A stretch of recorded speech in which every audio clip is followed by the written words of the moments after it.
Um, Seeing where our politics are today, seeing where we're going, what would you say would be a strategy to try to reverse the trend? Hmm. Well, oh, I mean, we're in such a difficult situation now. I had a lot of hope for Bernie Sanders. I was excited by Bernie Sanders, but I always knew he was a long shot. I mean, from day one, I think everybody knew that.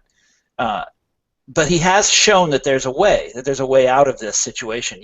We've got, on the one hand, we've got Trump, who's kind of frightening and crazy, and then on the other hand, we have Hillary, who's uninspiring and is going to change nothing. I mean, she as good as says this, right? She'll come up with another program, right? Whatever it is. But other than that, no, nothing is going to change. She's very happy with the way things are. She says she's against NAFTA now, but you watch.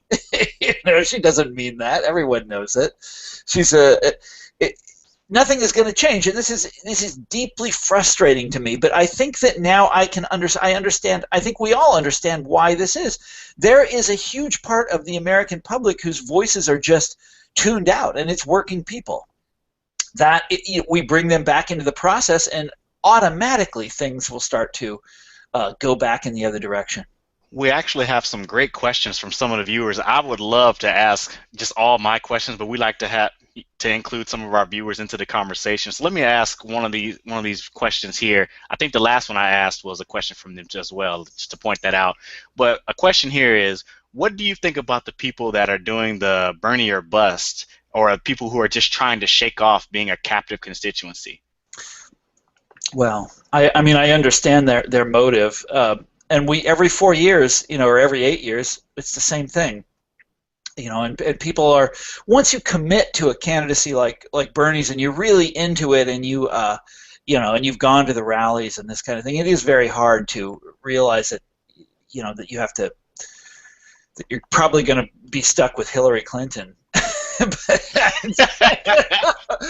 so sorry to say that, but I mean, this is the name of the game. The game itself makes me so angry, But we are stuck with it right now. We're stuck in it, We are captives that is the problem. Look, you don't want me to go on my whole thing about third parties? Well, actually, one of the questions actually was a third party. I am of the firm belief that we have to make the Democrats compete for the left. Yeah. If they don't compete for the left, if they have a monopoly on it, we're stuck, and they have the power in the relationship. Oh, by the way, that's you saying we have no power in the relationship is exactly right. Because have you ever looked at the way they treat the left? And I'm talking about guys like Rahm Emanuel here. I mean, or who was Obama's first press secretary. Remember the incredibly contemptuous things they would say about people on the left. I mean, unbelievable things, because it's a kind of psychological relationship that they have with us. It's an abusive relationship, and they don't like it when you say, no, Democrats, we don't want you to do that. We want this guy over here instead of the person that you've chosen for us, and they go crazy. That makes them, but they go crazy in a very predictable way, and it's an abusive way. They act like they are entitled to our vote. That's what they think. It's like, how dare you, say you're going to vote for somebody else? It's utterly contemptuous. Whereas you look at the right, or the Republican Party, I should say, and they live in fear of the right wing, terror. That the right wing is going to primary them, or is going to do something mean to them, or it's this opposite relationship with them. How do you think we can actually change the nature of that relationship? Well, I think going with Bernie, that was a strong challenge to the Clinton wing of the party. That is the first thing that has to happen, and I'm glad that happened. But there need to be challenges all up and down the ticket. That has to happen everywhere, and at some point you have to build outside of the the DNC kind of orthodox party. But to get back to third party, I love third parties, and in the 19th, well, I don't love them anymore, but in the 19th century, there used to be third parties all the time, and when the two parties would ignore some problem, you'd have a third party that would spring up and challenge them. The classic example is the slavery issue. The two main parties ignored it. The Republicans grabbed that issue and broke the two-party system apart and are a enormously successful party. Okay. And then you had another example in the 1890s where the two parties are ignoring what we today call inequality, but what you call back then the Gilded Age. Yeah, the Gilded Age, the industrial problems. Every monopoly, inequality, the rich, the 10%, the 1%, whatever you want to call it. Everything is going wrong, in this society. So you had the populist party that sprang up all over the West and the South. And they got absorbed into the Democratic Party. They were huge in my home state of Kansas. They were kind of it was a farmer labor sort of party, and they were big in Kansas. They were big all over the place. And what happened though after populism died down, the two parties passed laws in every state except for a handful. In almost every state, they passed laws making the techniques that third parties used to use illegal.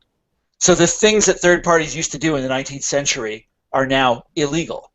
And that's why you can't have a robust, party system, because third parties are an important part of it, and now they're off the table. Because if you set one up now, you wind up as Ralph Nader. You wind up being a spoiler. Or you have to... I'm sorry, go ahead. I was going to say, I think you said something very, very important. They have power, and they actually change the laws to kind of negate or limit challenges from the left, so they don't have to deal with it. They sort of create a monopoly. Yeah, they have monopoly is the word. Yes, they have a monopoly, and it is enshrined in law. It's the most amazing thing, and it's de facto enshrined in law. Let me put it that way. It's a little more complicated than what I'm saying right now. Ballot access being chief among it, right? Yeah, well, that's a big part of it. Yeah, but you can't. So what they used to do in the 19th century is the third party would join forces with one of the main parties. Like in Kansas, the Democrats were just a tiny little party, and so the populists joined forces with them and were able to win. And in the South, they joined forces with the Republicans, who were the smaller of the two main parties.